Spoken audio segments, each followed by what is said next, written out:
Welcome back, trainers. Your go-to stop for all things YPL, the YouTube Pokémon League. Today we're talking with Coach who brings power, precision, and pressure. It's CptAuro, the brain behind the fearsome Garchomps Goliaths. Let's dive in. Welcome, Oro. Welcome. Hi there. Thank you very much for having me on the Draft League and on the guest talk show about the team that I've kind of drafted. Yeah, that's why we're here. That's I don't know if you heard the other interviews that we've done so far. It's just kind of getting to know the players and anybody wanting to spectate, just to kind of get to know who's playing, just the face behind the 10 mons or the 2 on the field at the time. So that's kind of what we're trying to accomplish here. So I kind of want to just get to know you a little bit too, because I think I don't know if you and I played in SCDA, correct? Yes, yeah, we did. Correct. Did we play? I don't think we played against each other. I think we didn't get the chance to play this season against each other. No. What was your team? Well, what was like your mon on that team? Did you have Farigiraf? No, I had the Sun team with Charizard and Jumpluff. Yeah. It originally started off as the Siceman team with Delphox, and then it was just not working, so I changed it to like a more Sun-based mode. So I had like the Jumpluff, Charizard, and Sableye, alongside like the Ninetales, the Searing Goodra, and I had Sneasler as well. Yeah, imagine doing Sun in draft. That'd be so cringe, right? if you have the other teams up, you probably know what I'm talking about. Everybody, I have Sun. Yeah, so no, it's fun to play. It's very go fast, go hard. So it's a lot of fun. But you didn't do that this time when we're here to talk about this draft. So what I wanted to ask you about. First up, congrats on finishing the draft. It went really smoothly. But let's talk strategy. No, let's just go with your background first. Nobody knows who you are. Let's find out who you are. So for those who don't know, how long have you been in the draft scene and what brought you to competitive battling in the first place? So in the draft scene, I've probably played it since the Sword and Shield era, probably like late Sword and Shield era. COVID? So you're about like Series 7. And that's probably when I got involved in competitive Pokemon as well. So I kind of just like, because we had so much time on our hands, just jumped face first into it and face planted very heavily into the draft league. I think my first draft team was a combination of a Garchomp and a Gallade, and that was just fun because it was just coaching the Garchomp up to destroy stuff. And that's how I kind of got involved into the draft leagues. And then since then, it's just something I do every season as the regular season kind of comes to an end. And as I've kind of developed more of a play style, the draft teams have kind of become more cohesive in terms of like how I like to play as well. Yeah, they start to make more sense. I think we all look back to our first teams that we started early on in our, let's call it, careers. They're hard to watch. Some of them are really hard to watch. You're like, what was I thinking? Yeah. My one was in a final. I ran Scarf, Rain Dance, Arbok, and I don't know why I ran it. Tell me you play Draft League without telling me you play Draft League with a strategy, and you say Rain Dance, Arbok with Choice Scarf. That'll do it. If it works, it works, you know? Yeah, like I think in your story's probably pretty similar to a lot of others, like including myself. Draft League and competitive play with VGC kind of started with when COVID was around, because like we weren't allowed to do anything. I don't know what it was like in the UK, but I imagine it was fairly similar when it came to lockdowns and stuff like that in Canada. There were a lot of people that couldn't even go to work. You had to stay home. There was masks, and let's not relive that moment. That was because that was pretty rough. But it did give birth to something good. Draft League is running rampant, right? There are so many leagues out there. There's so many players, and everyone's just improving in the game, including yourself, because I kind of saw you play in the other league, and I've been improving slowly but surely. Like, let's call that a trickle charge when it comes to my improvement. No, that's thanks for telling me that. That's just to kind of see how long you've been playing, which has been a while. So what is it, 5-6 years now? Yeah. It definitely doesn't feel like the 5 or 6 years. And like you said, I feel like everyone I meet kind of started around that time as well. And you just see the like growth of the player base from that period, and in terms of like individual players, it's just kind of crazy to think it was that long ago now. Oh yeah, seeing the progression from some players, like some players that were really good in the beginning, and everyone just kind of caught up, right? It's really tough to maintain skill. You have to really keep sewing into your abilities and stuff like that, and building and playing in a bunch of different formats. It's hard to maintain, but the ones who do it definitely benefit from it. But getting into kind of your draft, I guess let's just kind of start in the beginning. I guess the second beginning, because the beginning was kind of who you are. But the draft, because we just finished it. So what was your draft philosophy kind of going into this season? Like I've been asking the other players as well. Like were you building around a core, a type synergy, or just like raw pressure?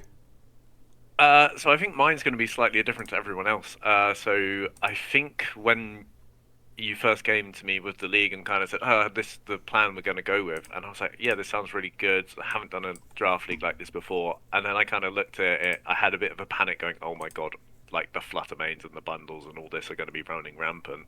Like, Mm-hmm. hang on, I've played in this regulation before.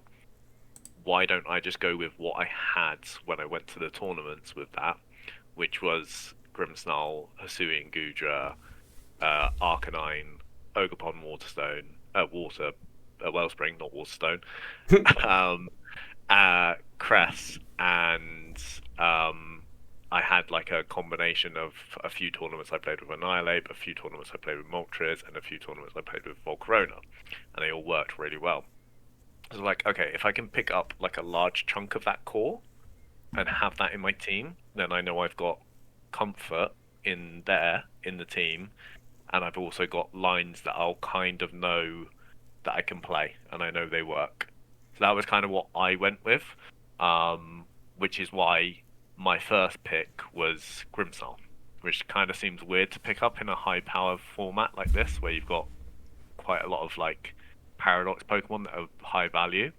But I was just like, actually, if I pick up Grimmsnarl first, then I can build outwards from there. So that was kind of my idea there. Well, I think Grimmsnarl as a first round pick usually raises an eyebrow to some people because they kind of go, really? But if you think of it, Pokemon like Grimmsnarl and Prankster Screens and stuff like that, they get better the higher the power level goes. You'll notice, and this isn't telling you because you probably already know this, but just for our listeners, Screens and Grimmsnarl and Klefki and things like that, they usually start showing up as the power level increases rather than when it's lowest. So it's funny, Grimmsnarl you don't usually see anywhere early in the game's, I guess, lifespan.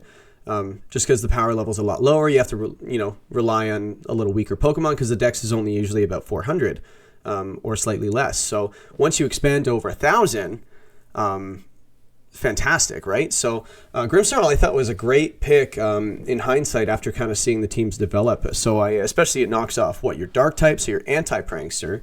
You've got your own fake out user. You've got a fairy type. You've got a physical attacker, which people forget Grimmsnarl does damage. And you have your prankster Screens and T-Wave. So in one pick, I don't know if there's a Pokemon that covers as many or checks as many boxes as Grimmsnarl does. So yeah, I thought it was a great pick. Yeah, definitely, and it's why it's kind of like one of the picks that I'll always kind of like in a draft league I'll look to pick up if I can. Definitely. Mm-hmm. And a good choice that is. So that being said, the name Garchomp Goliaths or Garchomps Goliaths, because it's the Goliaths that belong to Garchomp, right? Multiple Garchomps sets the tone. So is that how you want your opponents to kind of feel, like overwhelmed, outmatched, outsped, like the way your team's kind of constructed? Overwhelmed, definitely. I, as a player, kind of tilt more towards the kind of protect the king play style. Mm-hmm. So depending on the Pokemon that I need and use, I kind of look to build and surround it with being as annoying as possible, while this Pokemon can either come in as a late game sweeper and then just sweep, or kind of it gets set up as you're trying to take it down and you just basically can't. So that's kind of the idea behind how I kind of play. So that's kind of more like the overwhelming of kind of like you're doing no damage kind of idea. Well, and I'm glad you said it like that too, because looking at your team, you have Pokemon like Grimmsnarl, Amoonguss, And then you have your offensive pieces, especially Weirdier too, just offering like the shenanigans it can offer. And then Moltres, it's already a different kind of pressure as well. So pressure, some people just kind of see it as, am I doing damage or am I threatening a KO? Pressure could be a Mungus sitting there with a Spore opportunity. Pressure could be T-Wave spam. Pressure could be, if you hit this Moltres and don't kill it, I'm getting a +1 with Berserk, and I'm going to start going off. So I think your team exerts a lot of pressure, especially with the Goodra. Like, even in team preview, if you don't bring something that can deal with a Goodra Hisui, you may lose in team preview. So I think you have a very pressuring team. Like, overwhelming your team, going back to the lingo we used, I think your team definitely does that. So yeah, I think you have a lot of nice pieces that can play a bunch of different ways. So very cool stuff. I really like the team that you put together, except for the Spectrier that you sniped right from me when I was about to pick it. Yeah, sorry about that. I knew it was going to go, so I had to pick it up quickly. Just a little bit of advice: it's a bad idea to snipe the commissioner of the league. No, I'm kidding, man. No, it's gonna be cool. You just got your sun team a bit quicker. Yeah, I had to settle for. It's funny. Once that was gone, I decided to go with Zoroark Hisui. It's like, well, good luck, everybody else. It's like, now you pissed him off, So anyway. Okay, so I guess next question. I kind of asked the other players this as well. Like, every coach has like an absolute monster that they're leaning on. Like, who's your centerpiece? Like, the one that's going to carry in the clutch and just kind of carry you throughout the season.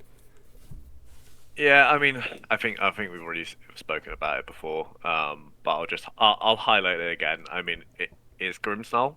Yeah. Like you said, it does so much for the team where you can kind of just slot it in to do a specified job and support the team. Or, as you mentioned, like, a lot of people, I find, and especially when I watch a lot of games where people play Grimmsnarl, and it's because I've played so much Grimmsnarl over the years, is people play it quite passively.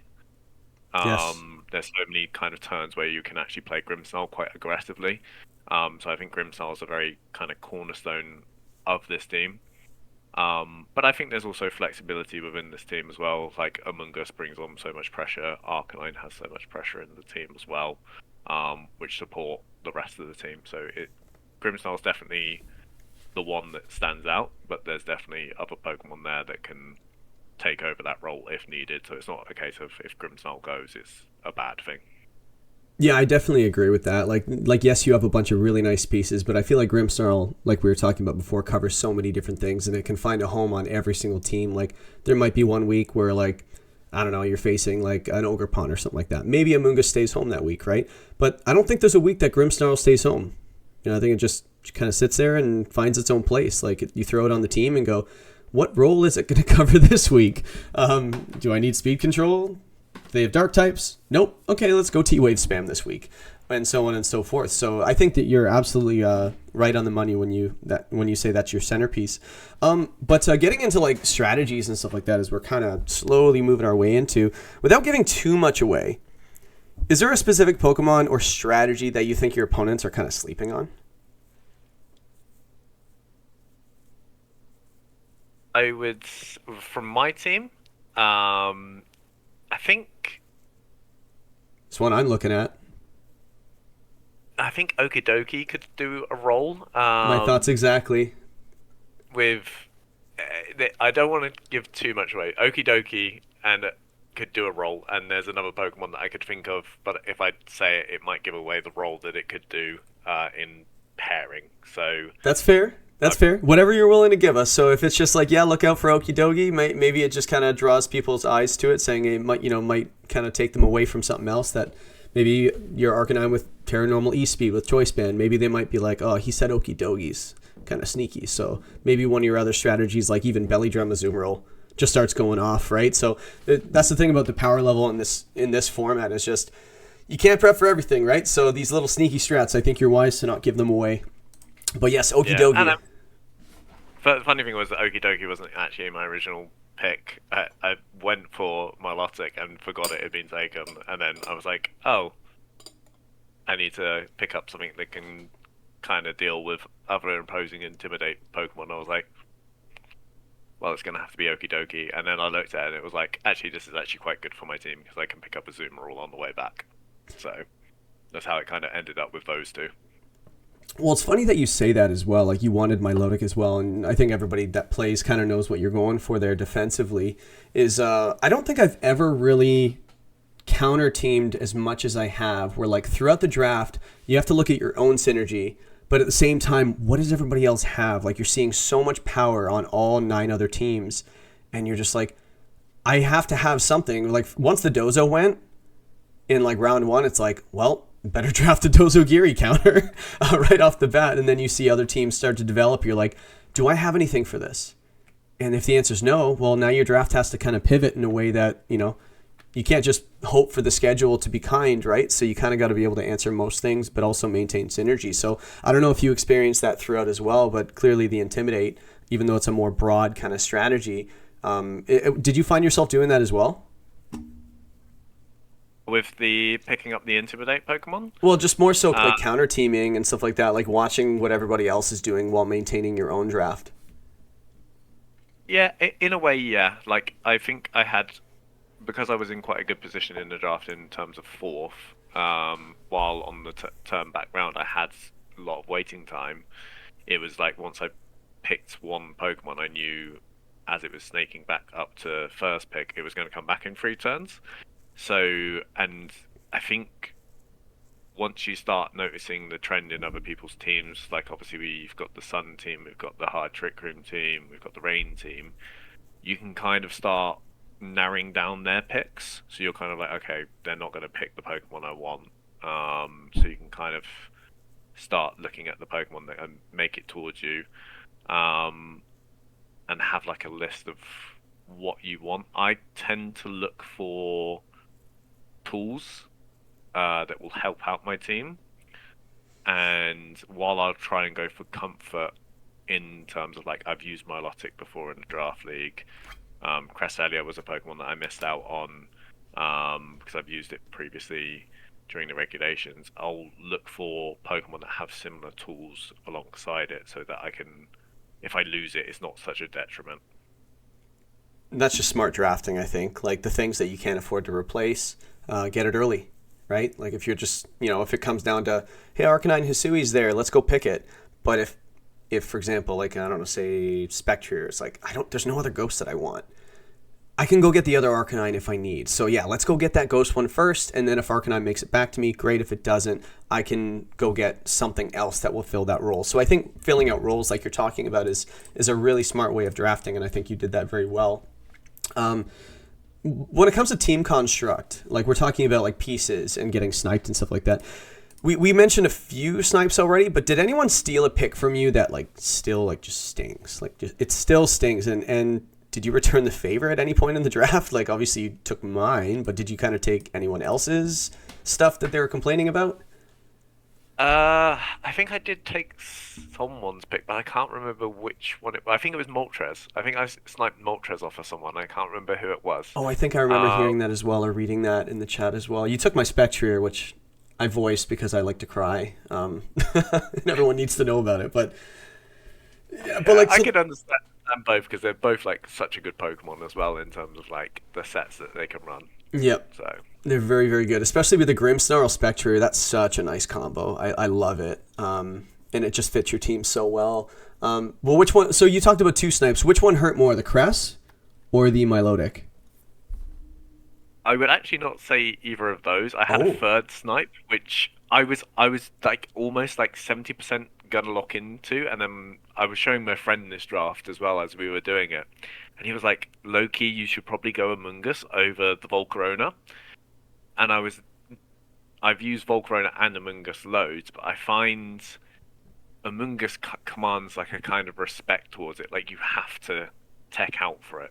Well, it forces safety goggles and Terra Grass just before the match even starts, so I think that's the effect it has. I agree with that. So, yeah. So you wanted the Volcarona, but you settled for Among Us, is that right? Yeah, well, I was kind of deciding. It was coming back down towards me from the top, and I was trying to decide, and I was thinking, oh, Volcarona, I can use it in like an offensive sense, blah, blah, blah. But the problem was I had Arcanine already. So it was going to be like mega weak to the water. And Yeah. I was kind of like there, and then it was also like having a fairy resist as well, which it does okay. Like it's fire type, so it's fine in terms of fairy resist. And that's when I started speaking it over with my friend, and then it came back down, and literally, as I was thinking, like, no, I'm going to go with Volcarona. I'm going to trust my Oh instincts. no. Volcarona picked, and I was like, okay, Among Us, done. Yeah, it Like makes the it, decision easier for you when it's gone, right? yeah. So I was kind of like, I was pretty much convincing myself Volcarona was a pick. I picked up Among Us, and I've kind of like looked back on it, going, Volcarona would be cool because of the sets you can run. You know, you got the Rage Powder, the Quiver Dance, Struggle Bug, Giga Drain, like all those fun kind of sets you can run, and it gives you versatility. But again, like we've spoken about, like Among Us does just command instant respect on team preview, on like when people are planning for it. You can't not bring safety goggles and a Terra Grass, because if I bring the Among Us, then you're kind of, you're sat there going, oh, I can't get round this mushroom, and that's kind of like the nice thing about it.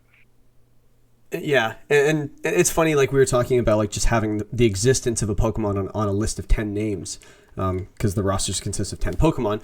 Volcarona, what it does as well is just having the Flame Body is like, okay, so now Fake Out Mons, they have a decision to make, don't they? Because a lot of the Fake Out Mons, they are physical attackers, so if you Fake Out, that 30% chance goes off and you get burned, your Iron Hands is useless at that point. So Volcarona would definitely has that effect as well as Amoonguss. So it was nice you're in a position at the time that you're like, either one, I'm okay with it because it was so early in the draft. I think it was early, wasn't it? Yeah, I think it was like fourth. Yeah, so the team still didn't have quite an identity yet, so it's pretty easy to pivot structure-wise at that point in the draft. So I think you were happy either or, and the team looks pretty nice. So, and I think I might know the answer to this question, unless there's some other player that you've played with in the past that you've got like this little vendetta. But is there anyone in the YPL that you're especially excited to battle, like a rivalry already forming, or a matchup you've circled on your calendar? Like, Well, me and Spades definitely. We played twice last season. In the the SCDA, yes, yeah. My brain just kind of went blank Silphco there. Draft Association Twice. for people who don't know. And we played in week one of that draft as well. So we've playing week one in this draft, and we played week one in that draft, and then I met him in the playoffs. I think it was top 16 or top 8, and both times he beat me. So I'm definitely kind of gearing up for week one, knowing it's going to be it's a challenging team. Spades has got a good team, and also I kind of want my revenge Yep. on that one. The other person, which I'm not sure if I'm playing because I haven't fully checked, but I believe which I go check, but I've got the schedule Otto? up right here. Yeah, Otto's team is. I think I'll play him week 3. Week 3. Yeah, you're right there. Week So 3. Bozo, like his team is just kind of annoying, but also it's Otto as well. So Otto's done really well in draft leagues over the past couple of seasons. Yeah, kind of. 3 championships in his last 3 seasons he's played is pretty. It's okay, I guess. About, but someone to kind of worry about. Yeah, so that would be the 2 players that I'm kind of got my eye on, knowing that I kind of need to bring my S tier game to. Well, you're off to a good start so far. You steal the Pokemon that I really wanted in the draft, and then you say you don't fear me. Okay, no, I get it. I hear you. No, do we even play this season? Actually, now that I think of it, I'm chirping, but do we even play? Let me see. Week 1, 2. Oh, week 2. Week 2. Yeah. I'll soften you up for Auto. So. Have you prepped at all? Like, have you said, like, this is just kind of I'm not following any sort of structure right now. Have you started prepping for any of these yet? They're a nightmare. I've had a look at some of the matchups. I think I'd try and not prep too far ahead because obviously we have trades available. Yep. so I can appreciate like myself. I've done a couple of trades midway through seasons because you get to a certain point in the team, you can start figuring out who's in a good position, who's not in a good position, and then you can start figuring out future matchups and what you can drop and what you can keep. If that's kind of how you want to tactically do it, I've done it before. It's worked well. I've done it other times and it hasn't worked well. If it ain't broken, don't fix it, right? Yeah, exactly. And I think sometimes, like, I have done a whole draft season where I've just gone, I actually really like my team, and it's given me all the tools. I don't want to drop anything, you know? So, in terms of match prep, I haven't really done too much. Obviously, I'm going to look into Spades matchup. I have looked at that a little bit, but I haven't, like, sat down and, like, concrete evidence gone, right, I need to prep for this. My team needs to be doing this. I think in terms of like actual prep, I try and focus on what I'm trying to achieve a little bit more than what my opponents try to achieve. I take account and respect for what they can achieve with their team. But I think the problem in draft is you don't know you know the Pokemon, but they could have loads of different sets on each Pokemon, so it could be very difficult to plan for 1,000 different scenarios. Yeah, especially in a week one, right? Like when teams haven't really decided or kind of shown people how the team is going to function. Like you can build vanilla all day long and prepare for vanilla, but if they're bringing a special Annihilate with Shadow Ball, I can't imagine that would be a thing. But people, this is Draft League. What's that? He's now going to run a special Annihilate with Shadow Ball against me. Please run a special Annihilate with Shadow Ball against me.